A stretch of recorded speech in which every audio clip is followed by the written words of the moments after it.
రామ్ చరణ్ గారి మూవీ పెద్ది చిన్నానా ఖాతాలో ఇంకో విజయం అని చెప్పేసి చాలామంది కామెంట్ చేస్తున్నారు. ఇంతకీ మూవీ రివ్యూ రేటింగ్స్ ఎలా ఉంది, ఏంది కథ అనేసి సింపుల్గా చెప్పుకుంటే, పేరు లేని ఒక ఊరికి క్రీడలతో పెద్ది ఎలా గుర్తింపు తెచ్చారనేది మెయిన్ స్టోరీ. రామ్ చరణ్ నటన అద్భుతం, దాని డౌట్ లేదు. బాడీ బిల్డింగ్ అదుర్సు, క్రికెట్ కుస్తీ పోటీలు బీభత్సం, అవి మాత్రం అసలు దాంట్లో ఎక్కడా కానీ తగ్గలేదు.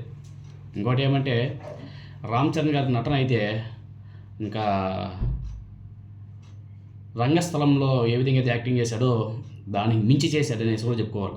డైరెక్టర్ మాత్రం ఆయన దగ్గర నుంచి బాగా నటన అయితే బాగా తనకి ఎలా కావాలో అలా మలుచుకున్నాడు. ఇంకా సాంగ్స్ పర్లేదు అనిపిస్తాయి, బీజిఎం కొంచెం లోగా ఉన్నాయి కానీ సాంగ్స్ పర్లేదు. ఇంకా జగపతి బాబు, అదేవిధంగా శివరాజ్ సింగ్ కుమార్ గారు వాళ్ళ యొక్క క్యారెక్టర్లు కానీ ఆ మూవీకి ప్లస్ అనేసి చెప్పుకోవాలి. బాగా అద్భుతంగా నటించారు వాళ్ళు కూడా. ఎమోషనల్ సీన్స్ ఏవైతే ఉన్నాయో వాటిని ప్రేక్షకులకు కనెక్ట్ చేయడంలో డైరెక్టర్ బుచ్చిబాబు తడబడ్డాడు అనేసి అర్థమవుతుంది. ఇంకా జాన్వీ కపూర్ పాత్ర అసలు ఎందుకు పెట్టారా అని అనిపిస్తుంది, కానీ జాన్వీ కపూర్కి సరైన మ్యాటర్ అయితే లేదు, కానీ డ్రెస్సులు మాత్రం భలే వేశారబ్బా. జాన్వీ కపూర్ని ఆ డ్రెస్సులో ఆ స్టిల్స్ చూడడానికి మాత్రం వెళ్ళొచ్చే, కానీ ఆమె నటన లేదు అసలు. ఇంకా ఆమెకు కథ లేదు.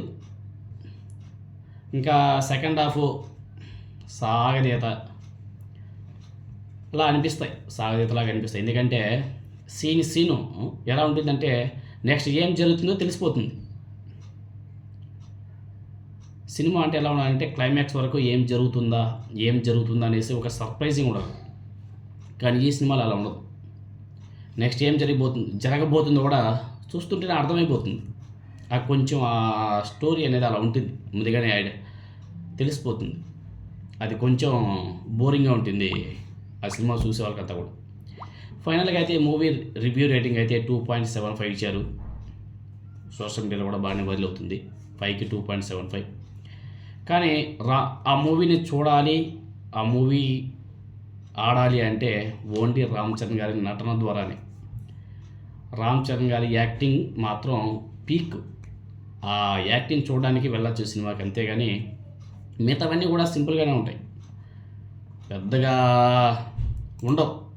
ఎందుకంటే ప్రతి సీన్ కూడా ముందుగానే తెలిసిపోతుంటే ఇంకా ఆ మూవీలో మ్యాటర్ ఉంటుందో మీరికి అర్థమైపోయాలి. ఇంకా ఉప్పెన సినిమాలో హీరోకి ఎక్కడ కట్ చేస్తారు చూసారు కదా, ఈ సినిమాలో కాలు కట్ చేస్తారు.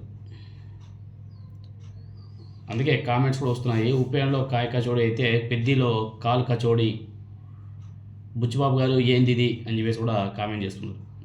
సో ఇలా రకరకాలుగా కామెంట్స్ అయితే వస్తున్నాయి. ఎనీహౌ మొత్తానికి అయితే సినిమా అయితే ఒకసారి చూడొచ్చు. ఇంకా అభిమానులు అయితే 1-2 సార్లు చూడొచ్చేమో, కానీ కామన్ మ్యాన్కి అయితే ఒకసారి చూడొచ్చు. ఎందుకంటే రామ్ చరణ్ గారి యాక్టింగ్ చూడడానికైనా సరే వెళ్ళొచ్చు. అసలు పీక్. అసలు ఇంకా యాక్టింగ్ మాత్రం నెక్స్ట్ రాబోయే మూవీలో అంత యాక్టింగ్ ఉంటుందో ఉండదో తెలియదు, కానీ ఈ సినిమాలో మాత్రం ఫుల్ ఎఫర్ట్ పెట్టి మరీ యాక్ట్ చేసినట్టుగా తెలుస్తుంది రామ్ చరణ్ గారు. ఎనీహౌ ఈ సినిమాని మరి ఆ సాంగ్ పంపిస్తారా, అట్లీస్ట్ మూవీని ఆడిస్తారా, లేకపోతే ఏమవుతుంది చూడాలి. కానీ అప్పుడే ఆయన ఫ్యాన్స్ ఫస్ట్ డే 200 కోట్లు అని చెప్పేసి అప్పుడే ఎయిటింగ్లు వేసి నా సాధారణంగా ఫ్లెక్సీలు కూడా ఏర్పాటు చేసేస్తున్నారు. అంత ఉండదనేసి నా అభిప్రాయం. చూద్దాం.